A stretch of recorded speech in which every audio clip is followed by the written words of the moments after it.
What's up, everybody? Welcome to the PixelPlay Sidequest, your bonus content here on YouTube. My name is Adam, aka CS Radical, joined as always Chris, aka Jin and Chris, and we're here to finish the last of the JRPGs. I mean, until we decide to do this again 5 years from now and actually finish this decade, because we're doing the 2020s. And I don't know if you know this, Chris, but it's only 2025, so Shock. I know. I was really shocked too when I saw that as well. But we are here to do at least what we've got. I mean, I was able to easily put together. Actually, oddly enough, this was the easiest one for me. Really? Oh, it I was think not that's easy for partially me. because I've only played a few really good ones, so it kind of made the cut a little bit easy to deal with. But at the same time, I mean, we can also be real. There's only a really couple of few really good ones, I think, at least in my opinion. I thought that until I started making my list, and then I was like, oh yeah, that one. Oh yeah, that one. And I have like 8 items. Like I have 3 in my honorable mentions, and I was like, dang it. Like I thought this was going to be easier. Well, it sounds like a you problem at this point. It is 100%. Well, we'll just have to work through it, I guess. Why won't we? Well, it's that time. For the last time, at least for this one, we bring up the old Photoshop. And we are now on a new platform, so you now see the cursor, so have fun with that. So first up, you guys know the rules in case you are stumbling upon this the first time. We are going to give from 1, 2, 3, 4, and 5 down. We are going to say what our favorites are. If we have a match, it automatically hits that spot. There is no argument. It doesn't even matter what happens after that. If there is any other spots that we aren't agreeing on, then we go through a point system. So if I vote 1 as being the first, and then Chris votes as 1 for being fourth, 1 gets 5 points, 4 gets 2 points, so that's a total of 7, and we just kind of rank them afterwards if we need that space.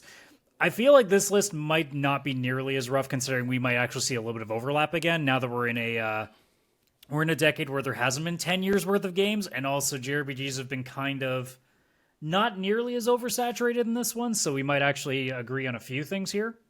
I think we'll have a fair bit of overlap. I'm pretty yes. sure we at this point, I'm pretty sure, unless I might be a little bit off, that we might be 4 or 5 together on this, just that the placement might be different. Yeah, I think placement will be a big part of it. At least that's my guess. Now I'll start, because this is going to be interesting considering you're currently playing this game right now, and that's Yeah. Metaphor ReFantazio is my number 1. Honestly, my number 1 and number 2 are both actually tied for number 1. But I'm going to give it to Metaphor ReFantazio 2. It's one of the 2 that's tied for first place. Well, out of curiosity at that point, what is your number 2? For me, that's Clair Obscura Expedition 33. Ooh, okay. This is going to be the hot take. It's not on my list because I don't think it's a JRPG. Oh, because it's just not out of Japan. Yeah. Well, not necessarily, too, because like I have a couple of games that might fall outside of that, but I think that they're built.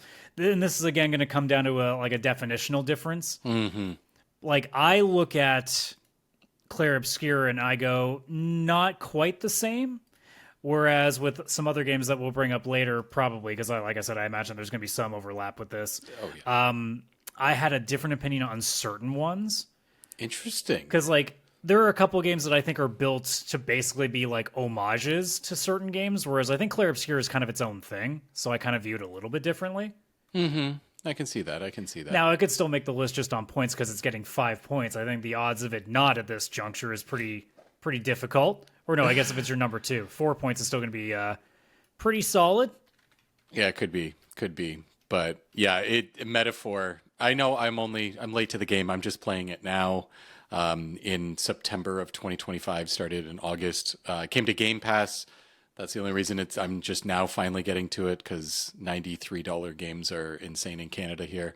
But yeah, it's really damn good. Like, I remember when I was first starting it, the first dungeon was throwing me off because of the whole like countdown in days, and I found the dungeon a little boring, so to speak. Like, it was just kind of hallways and stuff like that. But other JRPGs focus so heavily on the dungeons, and I actually feel where Metaphor has all of its strengths falls outside of its dungeons. Its dungeons are just things to go into real quick, get the loot, get the stuff, and then, beat a boss and leave. Like, they're not where you're meant to really enjoy the game.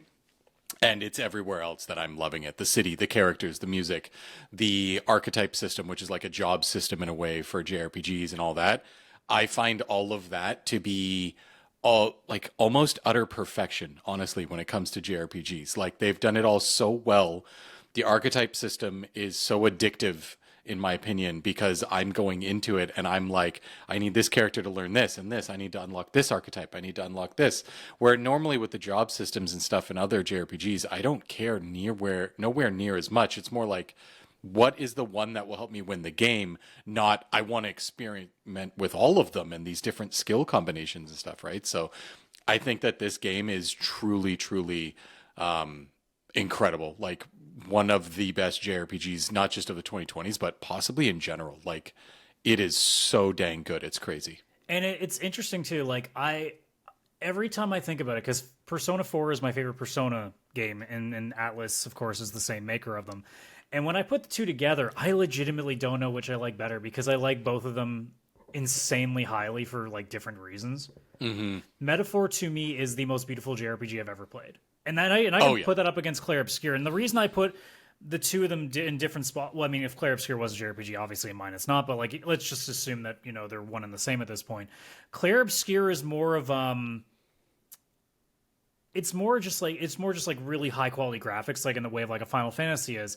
I look at Metaphor as like artistically beautiful. It's the most artistically beautiful JRPG I've ever played my whole life. It's like a lot of people still to this day like reference Okami as being such an artistically beautiful game. That's Metaphor in the current day. If we were making like a decent comparison, fully agree. The menus, the loading screens, everything is beautiful. It's like it looks like this hand drawn beautiful art, and you'll get to spots when you're traveling on the map, and I won't give any spoilers or anything, but you know, you'll stop to, and you have the option to stop at a location, and it's not a big thing. It's a little just moment where the characters speak. You get like a drawing of the location you're at, which you use on a kind of a side quest-ish kind of thing. But even just the drawings of those locations are beautiful. Like they are insane, where it's like, I want to see more of this, not just this one image. But like the amount of screenshots on my Xbox that are just Metaphor screenshots is insane. It's hundreds at this point, and I don't know if I'm close to the end. And that's like not even just counting the backgrounds, like just some of the different, like just walking certain areas of the city, certain parts of dungeons, like certain bosses. Like I know, Chris, there are certain bosses we've talked about where you're just like, you need to take a breath after the first time you look at it. Yeah, they're hauntingly beautiful, some of them. Yeah, but it's so visually stunning to look at. Yeah, for sure. So we'll keep Clair Obscur on the back burner. I'm sure it'll loop in somewhere. It's just a matter of where it's going to place. Now, my number 2, though, was Final Fantasy VII Remake. So I have that one as my number 4, oddly enough. Yeah. So I would put it at 6. I figured that we both have that one because it was so good. Like, so much better than, honestly, I was willing to give it credit for at first, being a Square Enix game and then making a remake and changing it a bit. But Remake is truly, truly fantastic. Actually, even mathematically, that means it has to be second, just because there's nothing else I could beat it. Even because if we somehow put both of them in a 3, well, it still goes in the 3 spot because we said the exact same thing. So by our rule, yep, 100%. So it works out that way. So, I mean, considering that these were the 2 RPGs that were up for game up for Game of the Year last year, I think that makes about right sense. Yeah. Yeah, Remake is, in my opinion, much better than Rebirth. Yeah, there's definitely that also. Yeah. Remake it took the original game and it did change a lot of things, but also it kept the beauty of the world and the characters and actually just added to it. It didn't feel like they took stuff away. There was compromises made. Minus if you want to talk about the turn-based battle. Jesse, Wedge, and Biggs became suddenly like mainstays. Mainstays. And like you cared about them so much more. I almost never cared about them in the original. Like they were like, oh no, they died. Okay, anyways, cool. And like here, obviously these are characters that they've been developed. They've actually got backstories and you spend time with them. And gosh, it's just such a better retelling of the story, of just the characters and getting to know them and everything. It's also mystifying as a longtime Square fan who's been kind of disillusioned by them for so long, that it's like, okay, you guys know how to make a fun game with interesting characters and a half decent story, but apparently you can't do a new one. Like, Yeah. did you like? Can you guys not sense what you've done with these games and just go, okay, what if we try to do that again, Yeah. just with a different coat of paint? Instead, they're like, so we want to make a completely different game that's antithetical to what Final Fantasy's always been. And we're like, great, it kind of sucks. And they just, Yeah. and they're like, but I don't understand. Didn't you guys want a darker Final Fantasy? It's like, yes, I don't think you understood what that meant, though. Yeah. And for me, it's like if you take 15 and 16, the two newest ones, the characters are just like not unique enough to me. No, in fact, like with both, I can't even really. Well, yeah, actually, I can even say that with 16, even though I only played for like 5-ish hours. But like in both 15 and 16, I didn't leave those two games, whether I finished 15 or just straight up quit 16. I didn't care anything about any main characters. The only characters that I ended up having any interest in afterwards were like the side characters. Like to me, 15, Aranea was fucking badass. I Yeah. loved her. Cindy, of course, because I mean, who's not going to lust over the mechanic girl? That's just kind of like a implied thing there. But even with 16, Benedicta was a really interesting villain to me, and that kind of goes nowhere. So like, they always seem to have this thing right now. At least with me personally, I don't know if you're the exact same as me on this, but like, the main characters just kind of seem to be shells that you can put your own like thoughts into, and then Yeah. kind of play with it. Like they don't seem like they're fully fleshed out to me. No. No, not at all. And like when I think of the four main characters of Final Fantasy 15, like there's nothing unique about their outfits or their personality much besides like one likes to cook, one likes photography, one's the strong guy. Like it's And then one's a very prince.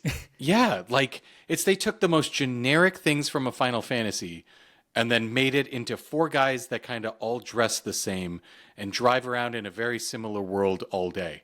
Like you could exchange any of those characters and like they almost look the same. Like there's very little going on there. Well, because with that game, it felt like the idea was the camaraderie, but like the camaraderie only goes so far when the actual character growth themselves aren't very thick. No, or locked behind DLC that There's also that, yeah. yeah. Where like even 13 for all of its faults, at least each character was like extremely unique. Oh yeah, for sure. And like yeah, sure. Does everybody hate Hope? Yeah, of course, but like each character at least like had their own personality and look to them. Like if you look at Vanille, you're like, "Oh, that's Vanille." You showed me any of those four guys from Final Fantasy 15 that's not Noctis, I forget their names. Like I might be able to remember them after a bit, but it's just like, oh, it's four I generic think it's dudes. Gladiola's the strong one, Prompto's Yeah. the camera guy, and I think Prompto. Ignis is the cook. Ignis, yeah, you're I'm right. amazed I That's remember that, to be honest. Yeah, yeah, and like Here's with how 16 I know that it's still bad though. I don't remember the villain's name. Oh God, what it was? Oh yeah, I don't either. Oh my I God, don't even know what letter it starts with. I think it's an A. I feel Oh, is it like Arden? Are something like that. But I mean, I can't even just confirm it, which Yeah. is wild.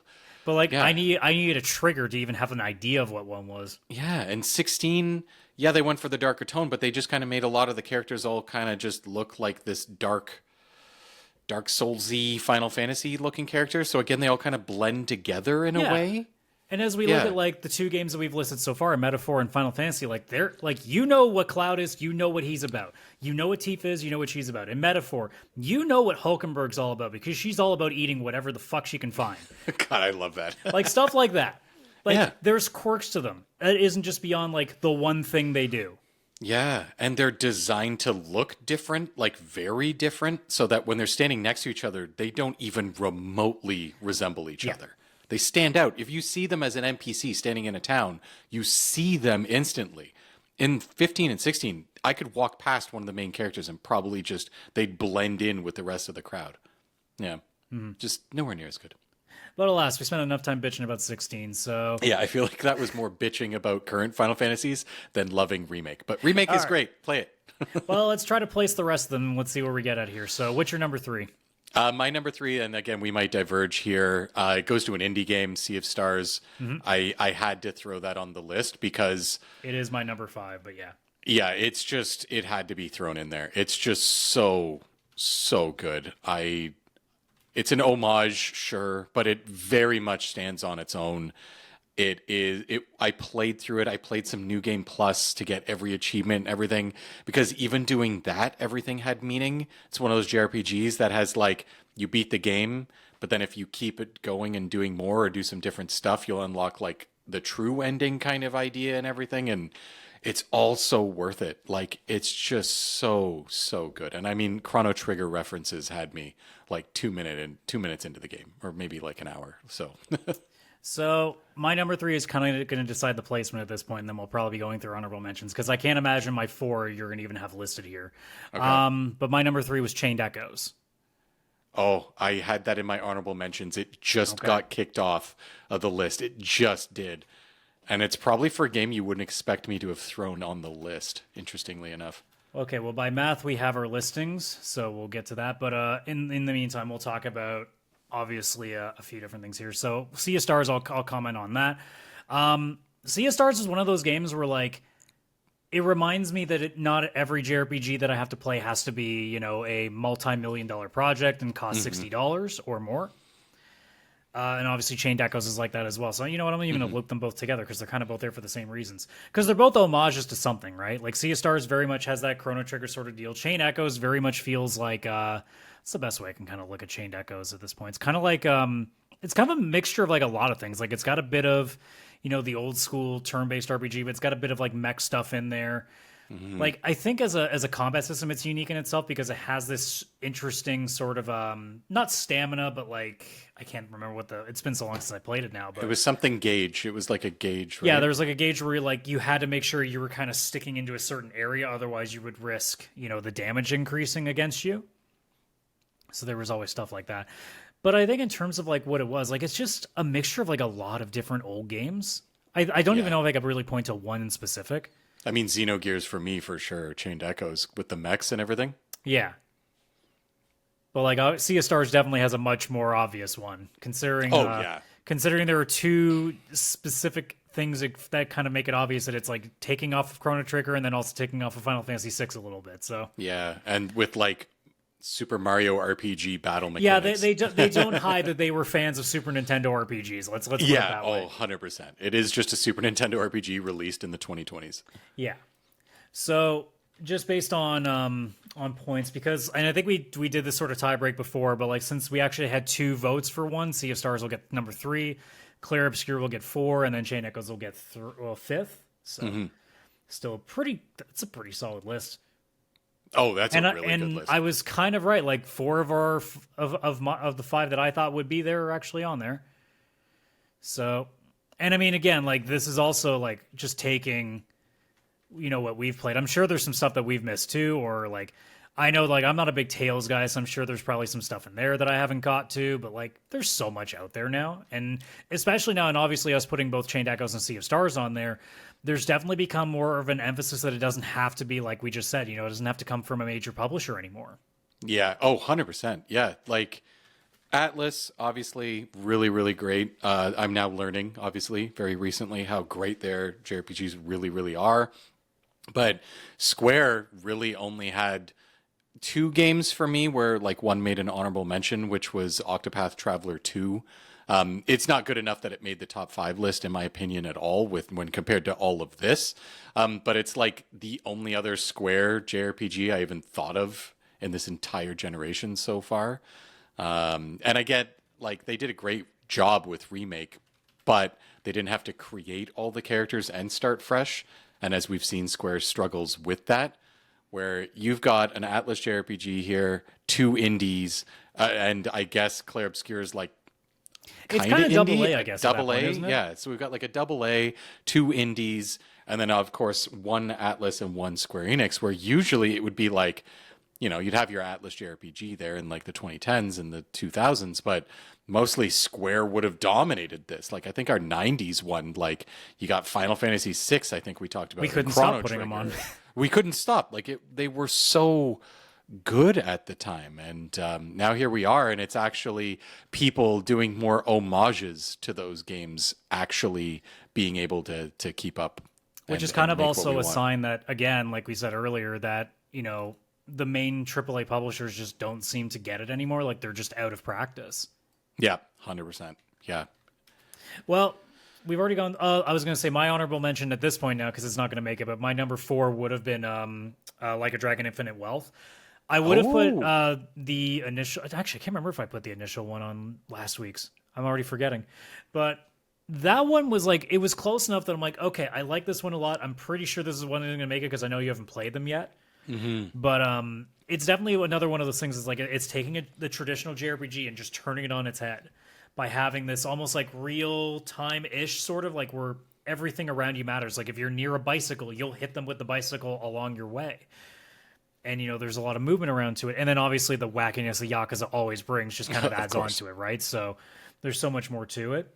But yeah, like in terms of like Sea of Stars and that were a little bit below my top 3 just because like they're both really good games, but I don't think they had the lasting impact. Whereas Metaphor and Final Fantasy VII definitely have a lasting impact. And Chained Echoes to me was like the holy shit, I can't believe I love this as much as I do. I thought this is going to be like oh, this will be a fun thing to kind of try out. And then like a few hours in going, I can't stop. Yeah. Yeah. I remember not being able to stop that one either. It was delightful. Absolutely delightful.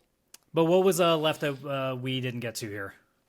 So for my honorable mentions, I had Octopath Traveler 2, Aiden Chronicles 100 Heroes. Oh God, I even forgot about that. Okay, yeah, that would have probably been. Now that I think about it, it would have been my 5, but it wouldn't have changed anything at this point. Yeah. And then I did put an honorable mention for Trails of Cold Steel. I haven't played it, so I threw it in there because I love the Trails games, but I'm still in Sky. Like I've only played the one. Technically, you would have been behind because Cold Steel, I think, finished just before the 2020s because there was Reverie, which was like the capping point. Okay. So I guess technically that counts. But yeah, like Cold Steel, I think. Let me just double check Cold Steel 4.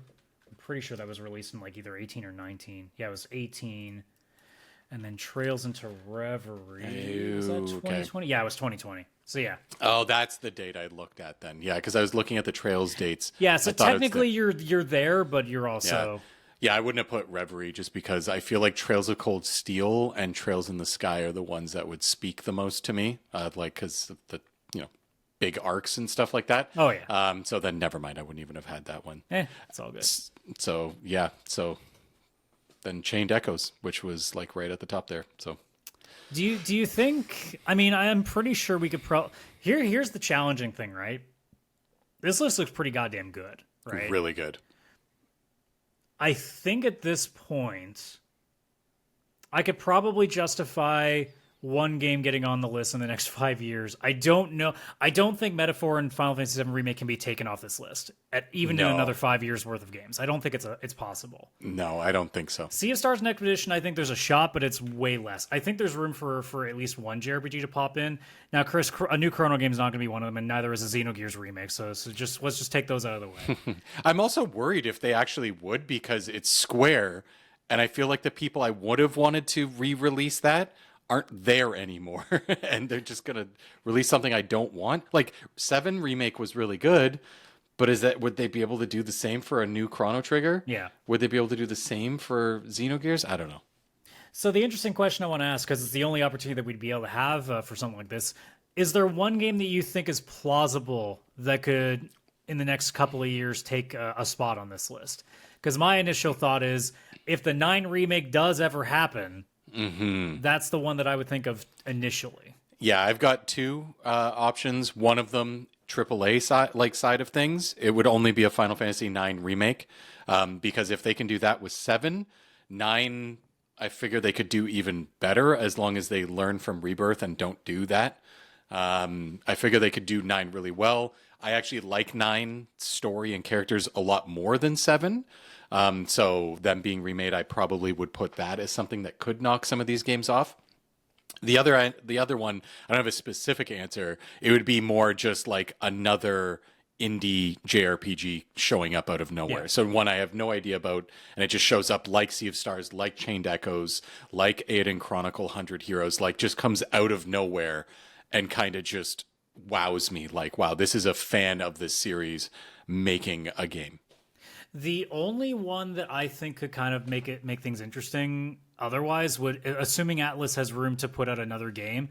I know the Persona 4 remake is potentially a thing. I still wonder if there's enough time for them to get a brand new game at all. Like whether it's a Persona 6 or maybe they do another Metaphor, maybe they do something else entirely. That would be the only interesting cog in the wheel. I mean, again, it's only 2025. We still got another 4 full years that we can reach from. So there's still room. But I think out of anybody, it's either going to be a 9 remake if it happens, because I think the nostalgia might, give it a little bit of an extra boost just adding on to it. And then Atlas, to me right now, like Atlas, I love Falcom to death. I really do love Trails games, but Trails games to me are like comfort food. They are not like, I wouldn't say that Trails is the best. Like if somebody told me right now, okay, you can only play one company's JRPGs for the next, like, I don't know, X amount of time, I'd be picking Atlas. It would suck because Falcom is just pumping out way more stuff. Yeah. But Atlas, when an Atlas JRPG comes out, it is guaranteed to be solid. Yeah. Yeah, like the only reason I would maybe not choose them is because I can think of like 4 games and I need more than 4. But they are like, I mean, going based on just Metaphor alone, like they're top tier quality when it comes to JRPGs in the AAA space. I hope 4 gets a date sooner than later, because I really want to see how you also react to Persona 5 now. Yeah, like I don't know. Like a part of me is like, once Metaphor's done and I play obviously a couple games in my backlog. Because by the sounds of how we've talked about how you've enjoyed Metaphor, I wouldn't be surprised if you're like, nope, I'm not waiting. I'm jumping into the next one I can. Yeah, I'd maybe just go into 5. Like I would have gone golden for 4 because it can just play on my Steam Deck like so well, and I feel like that one was originally a handheld JRPG. I feel like it came out. Well, on it started PSP on the PS2. Oh, it did start on PS2. Okay. But I mean, like the graphics of Golden is just such a handheld experience. But now I know a remake's coming, and it's like, well, now I can't. Like, so I'd probably go 5. I'd probably play 5, do the Royal Edition. I was gonna say make sure you do Royal also. Yeah. Yeah, and just like go through and do that, because I mean that game I've heard so many good things about it, and now that I played Metaphor, I'm like, I think I get it without even touching it yet. Like. I'm pretty sure Persona is going to be just like top the tier. only difference is you're going to school instead of walking around the city and trying to be a good king. Yeah. I mean, I do both of those things at some point in my life, so. But yeah, I think we got a pretty solid set of lists. This is a solid list. I have played all 5 of these and would play all 5 of them all over again, to be completely honest. Yeah. They're all fantastic games. And like I said too, if you guys are only like knowing what's on like the major console market for JRPGs, again, if you have not seen Sea of Stars or Chained Echoes, you need to check those out. Those are must plays. Must, absolutely. And especially because they're way more affordable too. Oh yeah. Like I played both of them on Game Pass. I've already rebought Sea of Stars in the last like Steam sale just so I can have it with me, and purchased even the DLC. I haven't played it yet. But yeah, I'm going to load into that DLC. That's a lot more, even more Chrono Trigger. It looks like the Millennium Fair. So. And also Metaphor is now on Game Pass again. So for those who are also interested in that, it's right there as well. So like, yeah, that's how I think of this, because I don't know if I'm assuming Clair Obscure must still be there. Clair Obscure is so also still there. 2 games on this list right now are on Game Pass as we're recording this. Yeah, because I think Chained Echoes left, but they were I'm there, pretty sure that's left. But I mean, I can't imagine even. Let me just quickly check what it is. I won't even check Steam. I'll go to gg.deals because they can always tell me where the cheapest price is right now. That's true. Yeah, like right now, it's somebody's got it on sale for $16 Canadian. So like probably like about $10 American-ish. Yeah, and Canadian-wise, it's $29 full price. Yeah. Like even on Switch, like you can get it for $20 US, $30 Canadian, basically. Like, so if you're a Switch person, it's also available there too. Yeah, and that's the great things with like Sea of Stars and Chained Echoes, like the requirements to also play it. You don't need a modern console. Yeah, you got a 10, 15-year-old PC. You can play either of them without. Yeah, you got a PC handheld or a Switch, even the Switch 1. Guess what? They're there, and they'll probably run, and it'll be fine. Yep. And they'd be great handheld too. So, yeah, like highly, highly suggest. Well, I think that just about does it. So, Chris, we're gonna have to now put our thinking caps on and figure out what the hell we're gonna do next. I have a few ideas, but we'll figure something out. Yeah, we do. Because wow, that went quicker than I thought. Well, I'm sorry that there wasn't 20 decades for us to go through like we did with all the consoles that we did remakes for. Yeah, we should have done per console. I should try to figure out something that might have more than 5 episodes to it. Although I guess 5 weeks is not that bad. That's at least a month where we didn't have to think of anything. That is true. That is true. But I do have to think of a game first. We have to do a game in between. Mm-hmm. I'll probably just 21 questions you, and I'll make it even more a more frustrating game if you get it wrong. Oh, perfect. That's what I was hoping. I was hoping for more frustration. I need to win at least one round of 21 questions where you're like, I can't believe I couldn't guess this one. That'll be the next one. We'll see what happens. But folks, that's going to do it. So you know the drill. Do I even need to tell you? Of course I do. I'm going to do it anyway. Like the video, subscribe to the channel for more content. And then obviously you got the link tree there at the bottom of your screen, which is also going to be in the description where the link to our Discord is. And you can come check us out there. We're always happy to be chatting with you guys. So without any further ado, thank you so much. We will see you on the next one. Take care. Bye-bye for now.